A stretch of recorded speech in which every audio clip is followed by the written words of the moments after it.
कहानी की शुरुआत होती है पुराने वक्तों में। हमें स्किप्टो नाम का एक आदमी दिखाया जाता है मार्केट में, जिसकी दुकान में सबसे ज्यादा कस्टमर आते हैं। इसी वजह से मार्केट के बाकी सभी दुकानदार उससे बहुत ज्यादा जला करते थे। स्किप्टो को उन लोगों की बिल्कुल टेंशन नहीं थी, क्योंकि उसका खुद का बेटा अर्दी बहुत ज्यादा बीमार था, जिसकी उसे सर्जरी करवानी थी और उसके लिए वो पैसे जमा किया करता था। स्किप्टो की बहुत मेहनत के बाद उसके पास इतने पैसे जमा हो जाते हैं कि उसके बेटे अर्दी की सर्जरी हो जाए। सर्जरी सक्सेसफुल होती है और जैसे ही अर्दी सर्जरी के बाद अपनी आंखें खोलता है तो उसे कुछ अजीब दिखाई देता है। पहली मरतबा होश आने पर ही उसे एक ऐसा इंसान दिखाई देने लगा था जो काफी डरावना था, मानो कोई जिन हो, और काफी वो बुढ़ा भी था। अर्दी इस पर ज्यादा ध्यान नहीं देता और उसे हॉस्पिटल से घर भी शिफ्ट कर दिया जाता है। उसकी मॉम और डैड काफी रिलैक्स थे, किसी को टेंशन नहीं थी, लेकिन अर्दी को घर पर भी अक्सर वो बुढ़ा इंसान नजर आने लगा था। आखिर तंग आकर अर्दी ये बात अपनी मॉम को बता ही देता है। मॉम भी परेशान होकर उसे डॉक्टर के पास लेकर जाते हैं। डॉक्टर उसकी आंखें चेक करते हैं, जहां उन्हें कुछ भी खराब नहीं दिखता। वो अर्दी की मॉम से कहते हैं कि शायद अर्दी को अर्दी की सर्जरी की टेंशन की वजह से हेलुसिनेशंस होने लगे होंगे। घबराने की कोई बात नहीं। ये सुनने के बाद वो लोग घर आ जाते हैं और यहाँ पर हमें स्किप्टो को दिखाया जाता है। स्किप्टो जब अपनी दुकान बंद कर रहा था तो उसे अपनी दुकान के बाहर से एक पोटली मिली, जिसे उसने उठाकर खोल दिया और देखते ही वो डर गया कि इसमें काला जादू का सामान था। घबराकर उसने जाकर ये सारा सामान कचरे के डब्बे में फेंक दिया और अपने घर आ गया।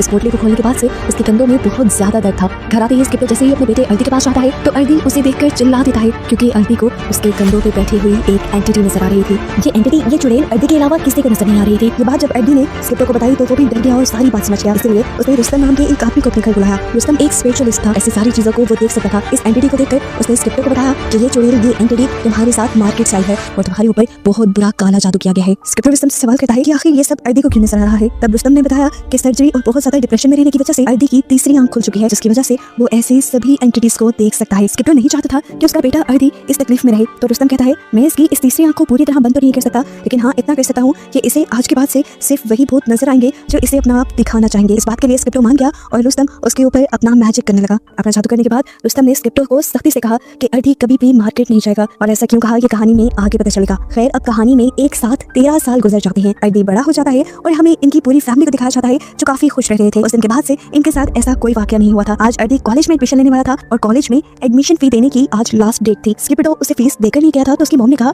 जाओ तुम जाकर मार्केट से ले लो। और ये बात बस सुनते ही उसके मुंह का नक्शा बदल गया, क्योंकि वो जानता था कि अगर वो मार्केट में जाएगा तो उसे बहुत ही खौफनाक चीजें नजर आएंगी। उसकी मॉम को भी उसकी सिचुएशन का पता था, इसलिए उन्होंने कहा अर्दी देखो, तुम सीधा जाना, इधर उधर देखना ही ना, बस अपने डैड की शॉप पर जाकर उनसे पैसे लेना, घर आ जाना। अपने मॉम के कहने के अकॉर्डिंग वो इधर उधर नहीं दिखता, लेकिन जैसे ही मार्केट में कदम रखता है तो खुद ब खुद उसके सामने बहुत सारे भूत आ जाते हैं, जिनसे वो काफी डर जाता है। ऐसे ही डरते हुए चलते चलते वो किसी आदमी से टकरा जाता है और गिर जाता है, जो आदमी उसे फिर बहुत डांटता है। उसे समझ नहीं आई कि आदमी उसके साथ इतना बुरा बर्ताव क्यों कर रहा था। एक दूसरे दुकानदार ने आकर अर्दी को संभाला और उससे कहा इसकी बातों का बुरा मत मानो, इसकी बेटी अभी 2 दिन पहले मरी है। अर्दी को उसके लिए सुनकर बुरा लगा और वो अब अपने डैड के पास आ गया। अपने डैड के ऑफिस के बाहर खड़ी ही उसे अपने डैड और अपनी अंकल की आवाज़ें आ रही थी। उसके अंकल स्किप्टो को कहते हैं इतने लालची मत बनो, जो कर रहे हो वो मत करो, लेकिन स्किप्टो उसकी बात का कोई जवाब नहीं देता और अर्दी को अंदाजा हो जाता है कि उसके डैड कुछ तो बुरा या गलत कर रहे हैं।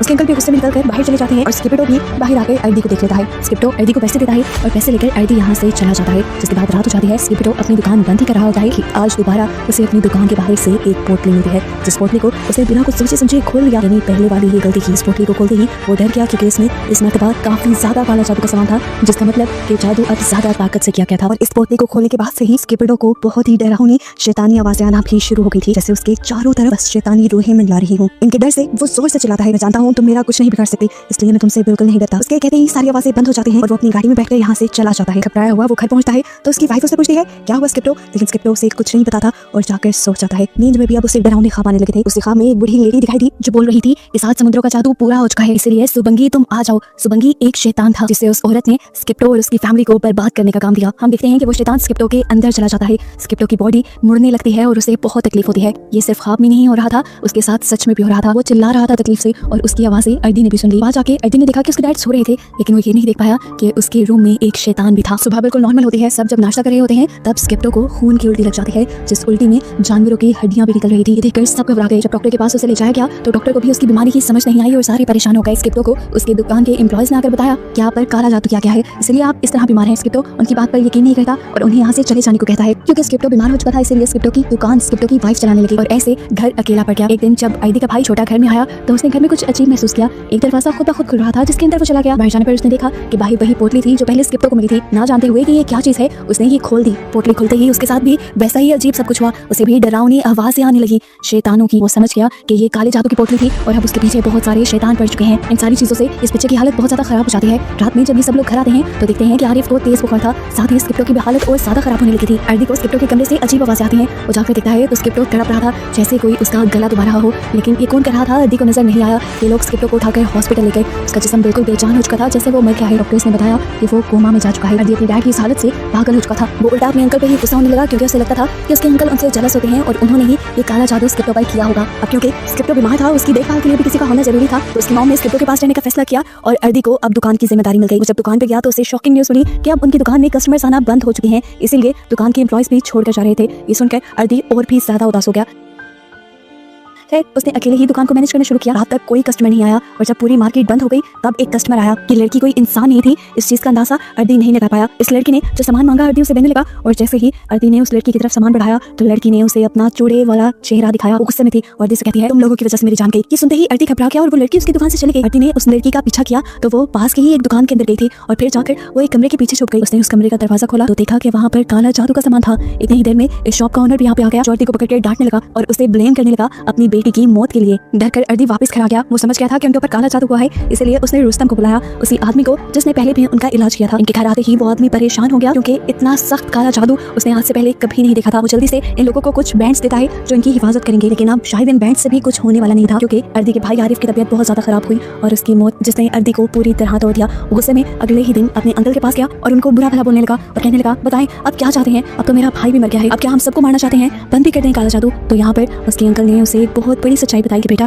काला जादू मैं नहीं करता, कि इसकी शुरुआत तुम्हारे ही डैड ने की थी। बताते हैं कि सालों पहले जब तुम्हारे डैड के पास कोई नहीं था, मैंने ही तुम्हारे डैड को ये दुकान बना कर दी थी। उसने खूब मेहनत की, इसी वजह से उसकी दुकान चल पड़ी, लेकिन लोगों को ये बर्दाश्त नहीं हुआ। यहाँ मार्केट का एक असूल है कि लोग अपने दुश्मन को खत्म करने के लिए काला जादू करते हैं और लोग स्क्रिप्टो के ऊपर ऐसा ही करने लगे। स्क्रिप्टो को पहले कुछ समझ नहीं आया, फिर मैंने स्क्रिप्टो को सारी कहानी बता दी। स्क्रिप्टो ने पहले तो कुछ नहीं किया, लेकिन जब उसने देखा कि काला जादू का असर उसकी फैमिली पे होने लगा है, तुम पर और तुम्हारी मॉम पे होने लगा है, तो उसे गुस्सा आ गया और उसने फैसला कर लिया कि वो काले जादू का जवाब काले जादू से ही देगा। वो एक जादू करने के पास गया और उससे जाकर उसने अपने दुश्मनों पर काला जादू करवाया, जिससे उसके सारे दुश्मन खत्म हो गए और उसका कारोबार दोबारा चलने लगा। आखिरी मर्तबा उसने अपने आखिरी दुश्मन सीसक के ऊपर काला जादू करवाया, जो उसके ऊपर छोटे मोटे जादू किया करता था उसका कारोबार बंद करने के लिए। लेकिन तुम्हारे डैड को गुस्सा ज़्यादा आया और उसने बहुत बड़ा जादू कर दिया, जिसकी वजह से सीसक तो नहीं लेकिन उसकी बेटी मारी गई। जिसके बाद सीसक ने अपनी बेटी का बदला लेने के लिए ही तुम्हारे डैड पे ये सबसे खतरनाक काला जादू किया है, समुद्रों वाला काला जादू। ये सब बातें सुनकर अर्दी बहुत परेशान हो गया। अर्दी जल्दी से जाकर काले जादू की सारी चीजों को अपने घर से दूर करना चाहता था, लेकिन इससे पहले कि घर पहुंचता हमें दिखाया गया कि एक आग की जलती हुई पोटली आखिर उनके घर पे गिर गई, जिसे खोल दिया अर्दी की मॉम ने। जैसे ही वो लेडी इस पोटली को खोलती है तो उसकी तबीयत बिगड़ जाती है। घर आकर अर्दी जैसे ही ये सब देखता है तो फौरन रुस्तम को बुला लेता है और रुस्तम ये पोटली देखकर समझ जाता है कि सबसे खतरनाक समुद्रों वाला काला जादू है। वो इन सबसे कहता है कि कोई भी अगर इस पोटली को देखे तो इसे कभी ना छुए। वो अर्दी को बताता है कि तुम भी अभी तक इसलिए जिंदा हो क्योंकि तुमने आज तक ये पोटली नहीं खोली।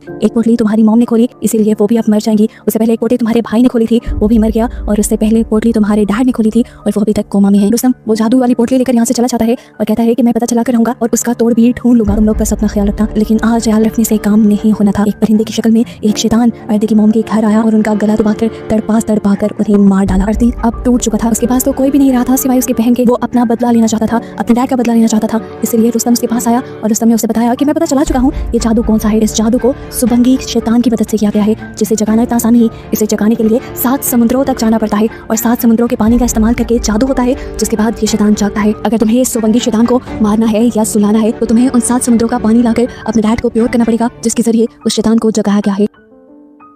ये काम इतना भी आसान नहीं था। इनको कैसे पता चलता कि समुद्र की कौन सी जगह से पानी लिया गया है? ये पता चलाने के लिए रुस्तम फैसला करता है कि इन लोगों की तीसरी आंख भी खोल दी जाए। अर्दी की तो तीसरी आंख पहले से ही काफी हद तक खुली हुई थी। रुस्तम फैसला करता है कि उसकी बहन की भी तीसरी आंख खोल दी जाएगी, जिससे इन्हें मदद मिलेगी अपना मिशन कंप्लीट करने के लिए। अब अर्दी और उसकी बहन अपने सफर में निकल जाते हैं, जबकि पीछे हमें दिखाया जाता है कि रुस्तम स्क्रिप्टो का ख्याल रखने के लिए अपना जादू शुरू कर चुका है, जिससे कोई भी बुरा या काला जादू स्क्रिप्टो के ऊपर असर न करे। ये लोग फाइनली पहले समुद्र के पास पहुंच जाते हैं, जहाँ एक छोटा सा टेंपल बना हुआ था। इन्हें बस यहाँ से पानी लेना था, लेकिन यहाँ पर मौजूद शैतानी आत्मा इन्हें बहुत ज्यादा डरा देती है, पानी नहीं लेने देती। लेकिन स्क्रिप्टो की बहन उसे चकमा देकर फाइनली ये लोग यहाँ से पानी लेकर आगे की तरफ बढ़ जाते हैं। इनकी तीसरी खुली हुई आंख ऐसे ही बाकी 6 समुद्रों पर बने टेंपल को ढूंढने में मदद देती है और हर समुद्र पर पहुंचकर ये लोग बहादुरी से शैतानी पावर्स से लड़कर आखिर अपने डैड को बचाने के लिए पानी लाने में कामयाब भी हो जाते हैं। लेकिन अब भी एक बहुत बड़ा ट्विस्ट है, ये लोग अपने डैड को बचा भी पाएंगे कि नहीं, क्योंकि इनको घर पहुंचते हुए पूरी रात लग जाएगी। और यहाँ हमें सुबंगी शैतान को दिखाया जा रहा है, जो पहुंच चुका है इनके घर इनके डैड को मारने के लिए। सुबंगी को रोकने के लिए रुस्तम कंटिन्यूस अपना जादू कर रहा था, जिससे सुबंगी को थोड़ी थोड़ी तकलीफ हो रही थी। इसलिए सुबंगी ने पहले स्क्रिप्टो को मारने से पहले रुस्तम को ही मारने की प्लानिंग की। ये अजीब सा डरावना सींग वाला शैतान पहले रुस्तम के ऊपर ही हमला करके उसे मार देता है और फिर उसे घर पे नजर आते हैं अर्दी के अंकल।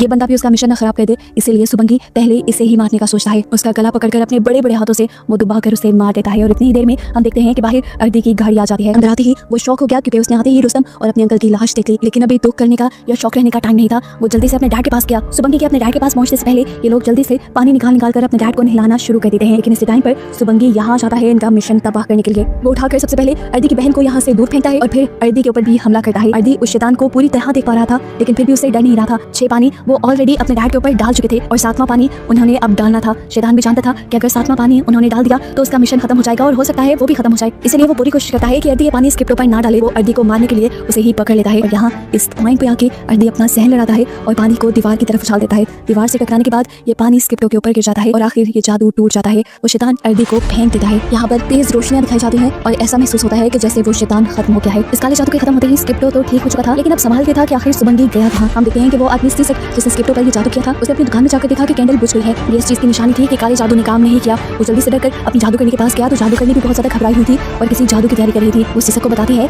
कि अगर सुबंगी अपना मिशन पूरा नहीं कर पाता तो वो आकर उन्हीं लोगों को मार देता है जिन्होंने उसे जगाया होता है। स्क्रिप्टो के बच्चों ने उस जादू का तोड़ ढूंढ लिया था। सुबंगी अपना काम पूरा नहीं कर पाया और अब वो बगैर किसी की जान लिए सोएगा भी नहीं। तो बस हम दोनों की जान लेने किसी भी वक्त यहाँ आता होगा। अभी वो बात कर ही रहे थे कि एकदम से पीछे सुबंगी आ भी गया, जिसे देख ही जादूगरनी बहुत ज्यादा डर गई। वो अपनी मौत को अपने सामने देख रही थी। सुबंगी ने अपने बड़े बड़े हाथों से उसका गला दबाकर उसे मार दिया, जिसके बाद उसी सुबंगी ने यहाँ पर सीसक को भी मार दिया और ये जादू वाला सारा सिलसिला ऐसे ही खत्म हो गया। कहानी के पोस्ट क्रेडिट सीन में हमें स्क्रिप्टो को दिखाया जाता है जिसने अब अर्दी और अपनी फैमिली से वादा किया है वो कभी भी काला जादू नहीं करेगा। और बस यही दिखाते हुए ये मूवी यहाँ एंड हो जाती है।